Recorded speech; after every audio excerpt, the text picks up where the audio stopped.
in terms of adaptability to change, this whole issue of local economy that empowers people to relearn how to be producers when your starting point is consumer culture. And what we see in the typical urban renewal projects is everything is oriented towards just creating more and more sophisticated ways for cities to become these centers of celebrating consumption. But what you end up with is, and this comes in with the context of energy descent, that the existing structures become barriers to being able to adapt to change. And I'm just wondering, when you have a highly designed system here, how you can build into it that adaptability. For example, how particular spaces can be easily converted to multiple uses depending on what's happening in the economy, and also when I think for example in the suburbs, this is a common situation, particularly in condo developments, where it's very oppressive. If you had a workshop or if you had some inventory, you wanted to just produce something on a local scale, there's a certain messiness to that involved, and you're always kind of using spare parts and things like that, and there's this great fear of the aesthetic impact of that. And the more crowded people are together in the city, the more repressive that becomes in terms of the ability of people to to have their own means of production. So I guess to put that into a question, how in the designed urban context can that that flexibility and openness of the space that allows individuals or communities to experiment, to adopt, to basically to have that that messiness that comes with being producers be accommodated. Yeah. Read my book.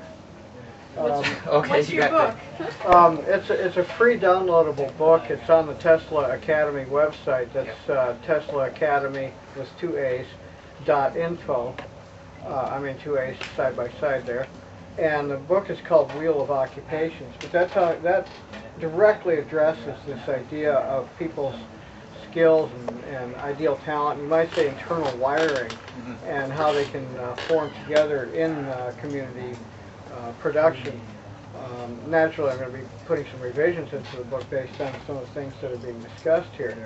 But yeah, there really is a viable structure for that. What's that website? It's www.teslaacademy.info. There's another really good book. I think it's called How Buildings Learn. Yes, it's a great book. Absolutely. It's about the history of building and Stuart Brand. Yeah. Yeah. I mean, as far as your question though, I'm not an architect or anything, but people want to build things that are beautiful. Look at almost every small town in Europe.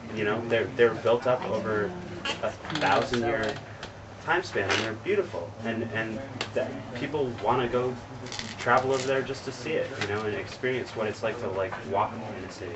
Yeah. Of course, even a lot of suburban architecture, quote, are say pitiful attempts at beauty. Right, and this, and also the whole concept here is that we're going to be reverting back to local materials. So the building will reflect the local environment, and there's tremendous beauty in that, I think. And also and using these technologies, alternative technologies, and natural building combine, I think, to create something really beautiful, and also recycled building. If you look at cities around the country, around the world, they developed around good farmland because the stuff was locally accessible in order to make the city be able to grow. So we've covered up that farmland with sprawl, but that's still potentially the best farmland. We could get all of our needs met on about 4% of the land which is currently being farmed. I mean, those are the numbers that Jeff Lawton was talking about when he did the course. Is that the more of those needs are are met in urban areas or areas which are now suburbs close to the city, the less we're going to depend on outside energy to get stuff. And you can see like really how well this fits with like Dave Jackie's idea of like forest gardens taking over the suburbs. You know, it just makes total sense. And then those forest gardens like kind of go wild, and that's your wildlife corridor eventually once you get all the crap out of there. I guess if I could, you know, in terms of the aesthetic of it, there's a shift involved, and just kind of firsthand. I'm working with a person, you know, has 5 acres that's embedded within a suburban setting to develop a forest garden there, and she's told me that many of the neighbors have given her a hard time about it because what she's doing, that to my eyes is beautiful. You know, it's developing very mimicking nature, developing a very natural-like, albeit edible environment. To the eyes of people that are acculturated to the monoculture grass lawns with the wood chips and concrete, that's an eyesore. And so part of, I guess, when I use the term messy, I'm actually saying that in a sense that to me is aesthetically pleasing, because there's a beauty in an environment that I feel is accessible and empowering to the human occupant. But how to bring that in, which in many cases is a new vision of beauty. More, I think, aligned to the European examples because they're functional and, like you say, they're adapted to the local environment. But we have to ease that in because a lot of it goes back to the point about the zoning laws. A lot of those are based on a very,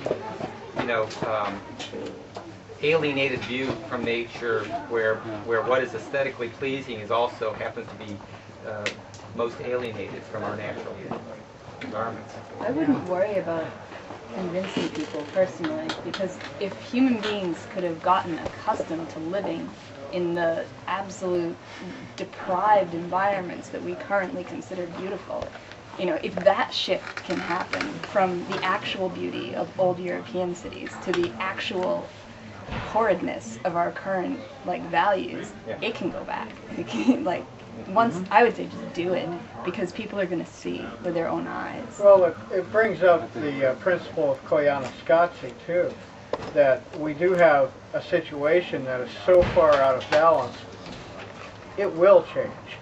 In terms of this 5-acre plot that your friend has there, her neighbors, they all have needs as well. And if she can utilize, part of that, vertical space, creating what she needs and also offering something for what they need, it might help to bring them in to it slowly, do you need how would you like a space of this plot as a picnic ground or a place to have barbecues or something like that, trying to, and feed them. Yeah, and so that brings up a good point. Whenever I'm doing permaculture in the city, I always set aside a corner in the back that's next to the neighbor's fence, where eventually the fence will come down and that'll be the little patio, the common area. I just want to just go over a couple other principles before we break up here, just so you can get a bit broader idea of exactly what we're talking about here. So, build the city like a living system, 3D, integral, complex, compact, pedestrian, organic. Make the city's function fit patterns of evolution, sustainable, regeneration of communities and natural systems, supportive of creativity, compassion, nonviolence, justice, and ingenuity. There's a really good quote in this book, Ecocities, Building Cities in Balance with Nature, that says, "As we build, so shall we live." Basically, the eco-city is the functional architecture of peace. So if we want to have a peaceful society, we first have to make peace with the land, with each other, and the eco-cities are a great venue in which to do that. Amen. Follow the builder sequence. Land use pattern supports healthy anatomy of a whole city. And so the 4 steps in the builder sequence are first the map, the Ecocities zoning map. And if you check that book out, it's basically like a how-to manual. A list of technologies, businesses, and jobs needed to build it. Right now, the auto industry accounts for about 1/7 of the jobs in this country, whether it's building the cars, selling the cars, fixing the cars, pumping the gas, whatever. So imagine shifting that 1/7 of the economy into building this. That's a lot of economy. That's a lot of economic activity, and you know, this whole concept could really be a revival for a lot of cities like Utica or like all of upstate New York and the Rust Belt. You know, it could be a great thing. The third tool is incentives, creating creative code, zoning, taxes, credits, and incentives for businesses and homeowners and city officials. And fourth, recruiting the people who will actually build it.